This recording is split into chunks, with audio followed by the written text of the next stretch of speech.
Hello বন্ধুরা, কেমন আছেন সবাই? পাইথন বাংলা টিউটোরিয়ালে আপনাদের স্বাগতম। আজকে মূলত আমি এক্সেল ফাইলকে কিভাবে আপনি পান্ডাতে ব্যবহার করবেন এই বিষয়টা নিয়ে আলোচনা করব। তো চলেন তাহলে শুরু করা যাক। তো শুরু করার পূর্বে আমি একটা শর্ট ডেসক্রিপশন দেব। আসলে এক্সেল তো নিজেই খুব পাওয়ারফুল একটা অ্যানালিটিক্যাল টুলস। তাহলে আমরা কেন পাইথনে যাব বা কেন আমাদেরকে পাইথনটা ব্যবহার করতে হবে? তো এটার জন্য আমি যদি আপনাকে বলি একটা ছোট্ট একটা শর্ট একটা আলোচনা করি, যেমন মনে করেন এটা এক্সেল আর এটা হচ্ছে পাইথন। তো প্রথম যে আলোচনাটা চলে আসে সেটা হচ্ছে আপনার স্টোরেজ ক্ষমতা। স্টোরেজ।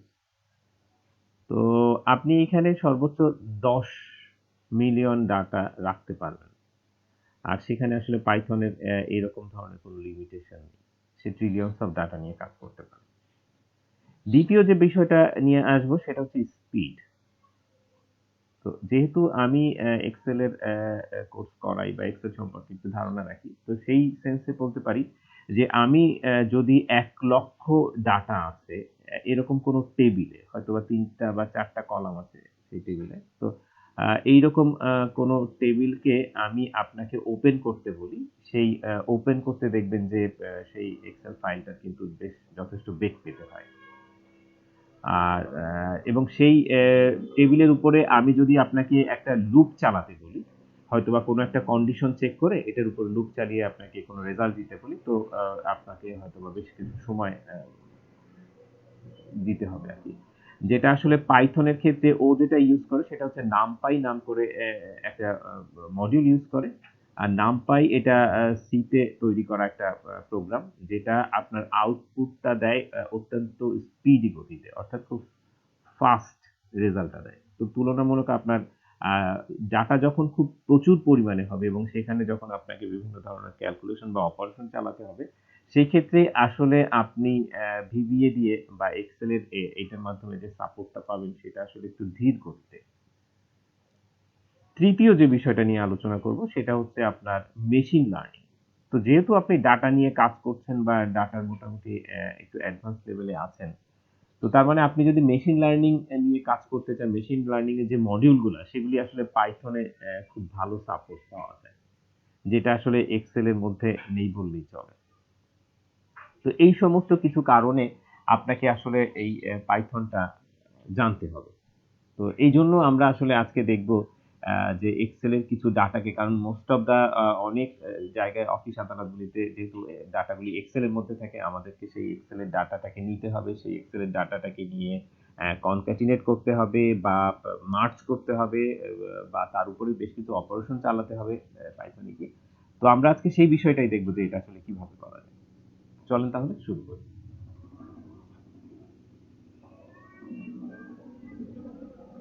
তো এটার জন্য আমি আমার যে ফোল্ডারে ডাটাটা আছে, data.xls নাম করে যে ফাইলটা আছে, এই ফাইলেই মূলত কাজ করব। এই ফাইলটা অলরেডি আমি এখানে ওপেন করে রেখেছি। এখানে ২ টো শীট আছে। একটা শীটে কিছু প্রোডাক্ট রিলেটেড ডাটা আছে, আরেকটা শীটে আছে ছোট্ট একটা টেবিল আরকি। তো এই ২ টা ডাটা আছে এখানে। তো আমাদেরকে এখন যে কাজটা করতে হবে সেটা হচ্ছে জুপিটার নোটবুকটা ওপেন করতে হবে। আমি জুপিটার নোটবুকটা অলরেডি ওপেন করে রেখেছি। আ জুপিটার নোটবুকটা অলরেডি আমাদের ওপেন করা। এখানে আমি পান্ডাটা ইম্পোর্ট করে রেখেছি অলরেডি আপনাদের কাজের জন্য। আর ফাইলের নামটা দিয়ে রেখেছি এক্সেল রিড রাইট। যেহেতু এটা আমাদের থার্ড টিউটোরিয়াল, এজন্য থার্ড লিখে রেখেছি। তো আপনারা এই ফাইলগুলি আমি আপনাদেরকে শেয়ার করে নেব। আপনারা চাইলে সেখান থেকে এই ফাইলগুলি নিয়ে কাজ করতে পারবেন। তো আমি যদি এখন এই এক্সেল ফাইলটা থেকে রিড করতে চাই, আমাকে যেটা ব্যবহার করতে হবে সেটা হচ্ছে pd ডট রিড এক্সেল। এই যে বিল্ট ইন ফাংশনটা আছে, এই বিল্ট ইন ফাংশনটা বা মেথডটা ইউজ করতে হবে। তো এই ফাংশনটার বেশ কিছু প্যারামিটার আছে। এই প্যারামিটার সম্পর্কে আপনারা যদি জানতে চান তাহলে যেটা করতে পারেন সেটা হচ্ছে read excel ইনফর্মাল দিলে আপনাকে নিয়ে আসবে এবং এখানে গেলে এই যে লিঙ্কটা আছে এই লিঙ্কটাতে ঢুকলে আপনি এক্সেল রিড করার যে সমস্ত প্যারামিটার আছে এই মেথডটার মধ্যে সেই প্যারামিটার গুলো পাবেন। তো এখান থেকে আমরা কয়েকটা প্যারামিটার এখন ইউজ করব। তো তো প্রথম যে প্যারামিটারটা ইউজ করতে হবে সেটা হচ্ছে ইনপুট আউটপুট, এই প্যারামিটারটা। তো এই প্যারামিটারটার জন্য আমাদেরকে যেটা করতে হবে সেটা হচ্ছে আপনি চাইলে এখানে এক্সেলে পাথ দিয়ে দিতে পারেন, অথবা আপনি যদি যে ফোল্ডারে আছেন সেই ফোল্ডারে বসেই যদি ডেটাটা রান করে থাকেন সেক্ষেত্রে আপনি সরাসরি ফাইলটার নাম দিবেন। যেমন আমাদের ফাইলটার নাম হচ্ছে ডাটা ডট ডট এরপর জাস্ট এন্টার দিলে, শিফট এন্টার দিলে ফাইলটা আপনার সামনে দেখেন রান হয়ে চলে আসবে। এখানে 69টা রো আছে এবং 5টা কলাম আছে। তো এখানে যেটা এসেছে সেটা হচ্ছে সে প্রথম যে শীটটা পায় সেই প্রথম শীটটাকে নিয়ে চলে আসে। তো আপনি চাইলে এখানে এর আরেকটা প্যারামিটার আছে, এখানে অনেক প্যারামিটার আছে। তো শীট নেমটা আপনি ইউজ করতে পারেন। কন্ট্রোল সি দিয়ে আমি এখানে এসে কন্ট্রোল সি দিয়ে পেস্ট দিয়ে দিলাম, এবং দেন হচ্ছে আমার শীট নেম হচ্ছে সাপোজ আমি চাচ্ছি শীট 1টা আছে, আমি শীট 2টা স্টার্ট করব। তো এখানে গিয়ে লিখে দেবো শীট 2, দেন শিফট এন্টার দিন, দেন শীট 2 তে যাবেন। আবার আপনি যদি শীট 1 এ যেতে চান, এখানে শীট 1 লিখে দিলে এটা কিন্তু চলে আসবে। আবার এখানে আপনি একটা কাজ করতে পারেন, সেটা হচ্ছে এন ও এন এ লিখে দিতে পারেন। নাম দিলে যেটা হবে সেটা হচ্ছে এই এক্সেল ফাইলে যতগুলি শীট আছে সমস্ত এক্সেল ফাইলে শীট এখানে নিয়ে চলে আসবে। তো যাই হোক, আমি এখানে শীট 1 বা শীট 2 মুছে দিলাম।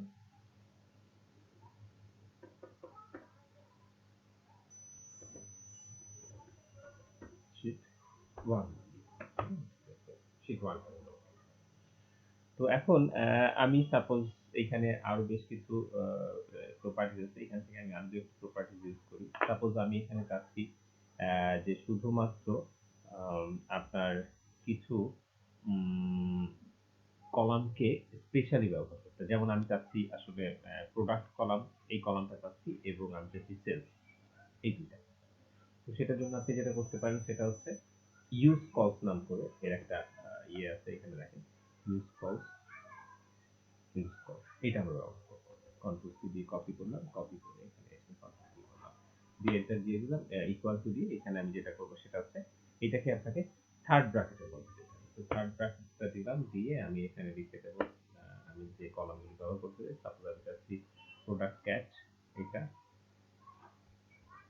এবং কমা দিয়ে আবারও আমি লিখবো সাপোজ সেলস, এটা আমি লিখতে পারি।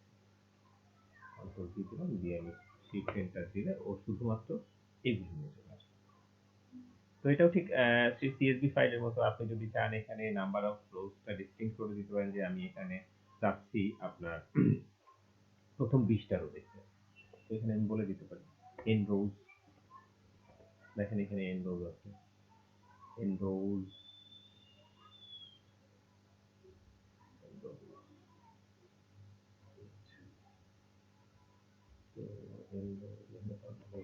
দিয়ে এন আর এন রোজ আছে,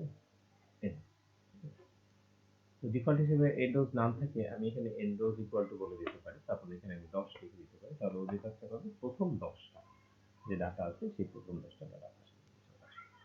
তো এরকম ভাবে আরো বেশ কিছু প্যারামিটার আছে, আপনারা চাইলে এখান থেকে দেখে দেখে এগুলি ব্যবহার করতে পারেন। তো আমরা এবার চলে যাব এই এক্সেল রিলেটেড এর আরো কিছু যে ফাংশন আছে, যেমন আমরা রিড এক্সেলটা দেখছিলাম, এখন আমরা চাইলে সরাসরি আরো কিছু ফাংশন দেখতে পারি।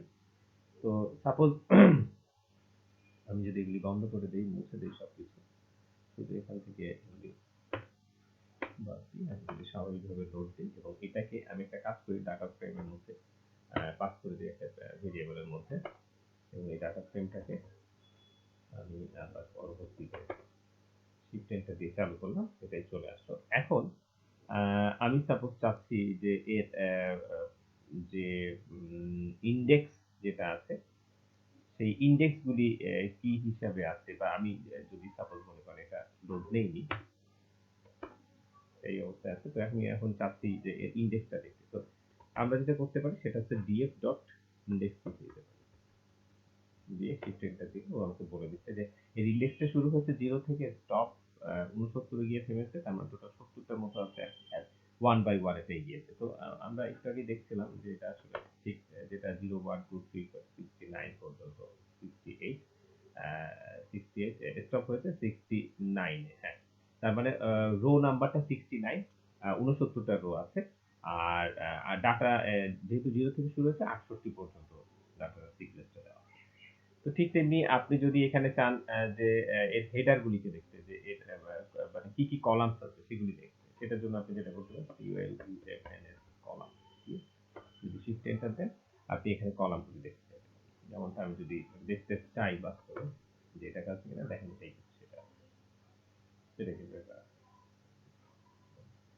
তো এখন আপনি সাপোজ চাচ্ছেন যে এইখান থেকে আপনি প্রথম 5টা ডাটা বা প্রথম 10টা ডাটাকে দেখতে। তো এটার জন্য আপনি এখানে লিখে দিতে পারেন df.head, হেড লিখে এখানে ব্র্যাকেটের মধ্যে আপনি লিখে দিতে পারেন সাপোজ 5, মানে শিফট এন্টার দিলে এটা আপনাকে প্রথম 5টা ডাটা শো করবে। ঠিক তেমনি ভাবে আপনি যদি নিচের থেকে এটা দেখতে চান, অর্থাৎ নিচের দিক থেকে 5টা ডাটা দেখতে চান, ঠিক নিচের দিক থেকে 5টা ডাটা আপনাকে দেখিয়ে দেবে।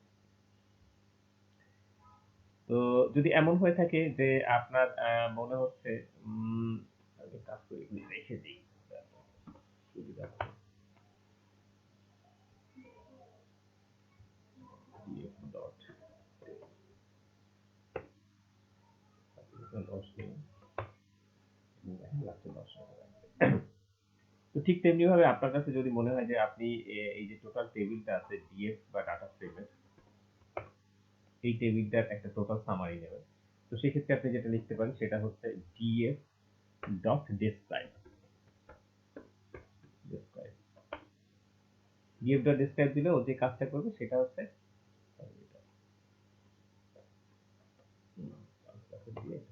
হ্যাঁ, ডিএফ ডট ডেসক্রাইব দিলে ও যে কাজটা করবে এইটার একটা টোটাল ডেসক্রিপশন বা একটা টোটাল সামারি আপনার সামনে তুলে ধরবে যে এখানে আসলে কতটা ডাটা সে পেয়েছে কোন কোন কলামে। যেমন এখানে আসলে ও ডেসক্রাইব হিসেবে যেটা করে সেটা হচ্ছে নিউমেরিক ভ্যালু যে কলামগুলিতে আছে শুধু সেই নিউমেরিক ভ্যালু কলামগুলিকে সে ডেসক্রাইব করে। যেমন এসকিউ একটা নিউমেরিক ভ্যালু পেয়েছে তাই সে এটাকে দেখিয়েছে, সেলস একটা নিউমেরিক ভ্যালু, রেভিনিউ একটা নিউমেরিক ভ্যালু।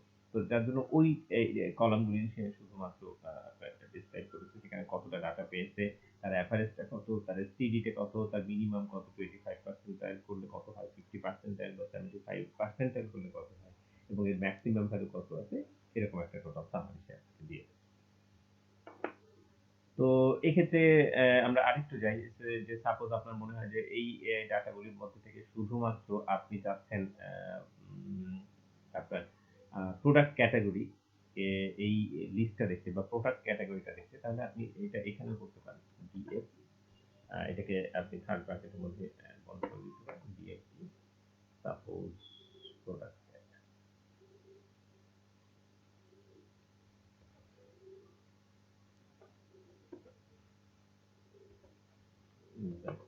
দিলে সে প্রোডাক্ট ক্যাটাগরি আপনার সামনে নিয়ে চলে আসে। 69টা যেটা ডাটা আছে সেই 69টা ডাটাই আপনার সামনে নিয়ে চলে আসে। তো এরকম ভাবে আসলে আপনি এক্সেল এর ডাটাগুলিকে বিভিন্ন ভাবে বিভিন্ন দৃষ্টিকোণ থেকে এগুলিকে দেখতে পারবেন। তো আমরা একটা কাজ করি এখন, সেটা হচ্ছে এই আরেকটা আমরা ডাটা নিই। আরেকটা ডাটা নিয়ে আমি এই ডাটাটাকে একটু ইয়ে করি। সাপোজ আমি এই ডাটাগুলি থেকে আরেকটু এটাকে আরেকটু টেম্পারিং করি। ডিএফ ডাটাটাকে নিলাম, শীট 1 থেকে নিলাম, শীট 1 থেকে নিয়ে এখানে আমি যেটা চাচ্ছি সেটা হচ্ছে ইউজ কলাম হিসেবে চাচ্ছি। ইউজ কল ইকুয়াল টু, আমি চাচ্ছি শুধুমাত্র প্রোডাক্ট ক্যাট সেলস আর রেভিনিউ, প্রোডাক্ট ক্যাট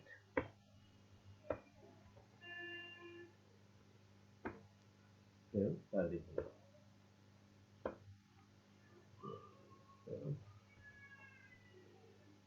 অবশ্যই আপনাকে মনে রাখতে হবে যে এই এটার যে ডাটা ফ্রেম আছে, ডাটা ফ্রেমের যে কলাম নেম এগুলি কিন্তু কেস সেন্সিটিভ। তো আপনাকে এই বিষয়গুলো যখন ইনপুট দিতে হবে অবশ্যই শিওর হয়ে আপনাকে ইনপুটটা দিতে হবে। তো ডিএফটা আমি যদি দেই ইউজ কলস, ইউজ কলস, ইউজ কলস, ইউজ কলস, লেখাটা এরকম ইউজ কলস, এটা কি আছে, DF DF DF cat CFT CFT কারণ দেখি কি হলো কোষে। Use call to not match column name, product কে, হ্যাঁ ঠিক আছে।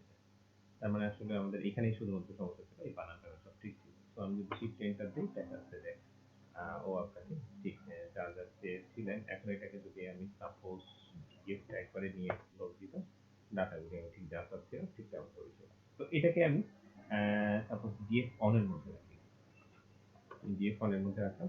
এখন আমি আরেকটা যে কাজটা করবো সেটা হচ্ছে ডিএফ টুটাকে প্রিন্ট, অর্থাৎ ডিএফ টুটাকেও আমি এই ইসের মধ্যে নিয়ে যাবো, ডাটা ফ্রেম 2 তৈরি করব এবং শীট 2 এর যে ডাটাটা আছে সেই শীট 2 এর ডাটাটাকে আমি এই ডাটা ফ্রেম 2 এর মধ্যে করে দেবো এবং এখানে যতগুলি কলাম আছে আমি তার সমস্ত কলাম দিলাম, দেখেন শীট 2 এর ডাটা বেরিয়ে গেছে। তো আমি এখন চাচ্ছি যে এই যে ডিএফ অনে আমি এই যে কলামগুলি নিয়ে যতটুকু একটা টেবিল বানিয়েছি এইটা একটা শীটে গিয়ে জমা হোক, একটা নতুন একটা এক্সেল ফাইলের একটা নতুন শীটে। সেই শীটটার নাম সাপোজ আমি দিতে পারি প্রোডাক্ট শীট। আর এখানে আচ্ছা সেই শীটটার নাম আমি সাপোজ দেবো হচ্ছে আপনার ডিএফ ডিএফ টু, আর এটার নাম দেবো হচ্ছে ডিএফ, এটার নাম দেবো ডিএফ অন। এটা ডিএফ অন নাম করে একটা শীটে জমা হবে, আর এটা ডিএফ ডিএফ টু নাম করে একটা শীটে গিয়ে জমা হবে। তার মানে একটা নতুন এক্সেল ফাইল হবে, সেই এক্সেল ফাইলের একটা শীট হবে ডিএফ অন এবং আরেকটা শীট হবে ডিএফ টু। তো এটা যদি আমরা করতে চাই আমাদেরকে যে কাজটা করতে হবে সেটা হচ্ছে এক্সেল রাইট নাম করে বা এক্সেল রাইটার নাম করে একটা মেথড আছে পান্ডাতে, আমাদেরকে সেটা ব্যবহার করতে হবে। এখানে যেমন আমরা রিড এক্সেল নাম করে একটা মেথড ব্যবহার করেছি, ঠিক তেমনি ভাবে আমাদেরকে এক্সেল রাইটার নাম করে একটা মেথড আছে সেটা ইউজ করতে হবে। তো এটার জন্য আমরা চাইলে এই পান্ডার এটাতে যেতে পারি অথবা গুগলে গিয়ে লিখতে পারি এক্সেল রাইট লিখতে, ইন পাইথন লিখতে সে আপনাকে এটা নিয়ে আসবে এক্সেল রাইটার এই ফাংশনটা। হ্যাঁ, আপনি রাইট লিখে দিলে ও ঠিকভাবে এটা নিয়ে করবে। তো আমরা এই এই এই মেথডটা ইউজ করবো এখন। এই মেথডের এই বেশ কিছু প্যারামিটার আছে, এখানে পাথ বলে দেওয়া আছে, আপনার ফাইলের নাম, ইঞ্জিন ইউজ করতে হয়। তো আমরা এখানে একটু এটা দেখবো যে আসলে এটা কিভাবে ব্যবহার করতে হয়। তো আমি যেটা করব সেটা হচ্ছে এটা ব্যবহার করার জন্য আমি এখান থেকে বেশ কিছু আছে, আমরা এটা থেকে আসলে যেটা চাচ্ছি ডিফল্ট ইউজেস আমরা একটা ফাইলে রাইট করব, এটা হচ্ছে সিঙ্গেল ফাইলের মধ্যে ডাবল শিটে রাইট করা। তো আমরা প্রথমে একটা ফাইলে এক্সেল ফাইলটা লোড দিই বা একটা এক্সেল ফাইল কিভাবে সেভ করতে হয় সেটা একটু দেখি। সাপোজ আমি চাচ্ছি এই ডিএফ ওয়ানটাকে একটা শিটের মধ্যে যদি নতুন একটা এক্সেল ফাইলে যদি দিতে চাই তাহলে আমাকে যেটা ইউজ করতে হবে সেটা হচ্ছে আপনার টু এক্সেল নাম করে একটা মেথড আছে, সেই মেথডটা আমাকে ইউজ করতে হবে। তো আমি যেহেতু ডিএফ ওয়ান বা ডিএফ টু যে কোনো একটা ইউজ করি, আমি ডিএফ ওয়ানটাই প্রথম একটা শিটে সেভ করি, এইটা dot to underscore to Excel. তার মানে আমরা যে মেথডটা এখন ইউজ করছি সেটা হচ্ছে টু এক্সেল মেথড। এই টু এক্সেল মেথডের প্রথম কাজটাই হচ্ছে আপনি যে ফাইলের নামে এটা সেভ করতে যাচ্ছেন। আমি কিন্তু এখানে দুটো শিট সেভ দিচ্ছি না, আমি প্রথম আপনাকে একটা ফাইলে একটা শিট কিভাবে সেভ করতে হয় সেটা দেখাচ্ছি। তো সাপোজ এটা হচ্ছে সিঙ্গেল শিট ফাইল নাম দিলাম, এটা হচ্ছে আমার ফাইল নেম। ফাইল নেমের পরে অবশ্যই আমাকে এক্সটেনশনটা দিতে হবে XLSX, অর্থাৎ আমি এখানে এই নামে সেভ করব। আর এটা যদি আমি শীটের নাম চাই তাহলে এখানে আমি অবশ্যই শীটের নাম দিয়ে দেবো। সাপোজ শীটের নেম, এখান থেকে আমি শীটের নাম বসিয়ে দিলাম, শীট নেম ইকুয়াল টু যে শীট নেম দিতে যাচ্ছি। যদি আপনি কিছু না লেখেন তাহলে ও নিজের মতো করে নামটা নিয়ে নেবে। তো আমরা এখানে শীটের নেমটা সাপোজ দিতে চাই DF1, দেন হচ্ছে শীট নেমটা দিলে সে যেটা ঘটলো সেটা হচ্ছে এই যে ডাটাটাকে আমি তৈরি করেছি, তিনটা কলাম বিশিষ্ট একটা ডাটা, এই ডাটাটাকে অর্থাৎ এই ডাটা ফ্রেমটাকে সে একটা এক্সেল ফাইলের মধ্যে ওপেন করলো বা সেভ করলো, একেবারে ফ্রেশ এক্সেল ফাইল যার নাম সিঙ্গেল শিট ফাইল। একটু দেখে আসি, এই হচ্ছে সেই সিঙ্গেল শিট ফাইল। আমরা যদি এটাকে ওপেন করি দেখেন সেই ডাটাটা কিন্তু এখানে চলে এসেছে। বাট আমি এখানে ডাটা ফ্রেমটা চাচ্ছি না, তো ডাটা ফ্রেমটা যদি না চাই তাহলে কি করতে হবে, এটাকে ফলস করে দিতে হবে। তো এটার জন্য আবার আমাকে এটা বন্ধ করতে হবে অবশ্যই।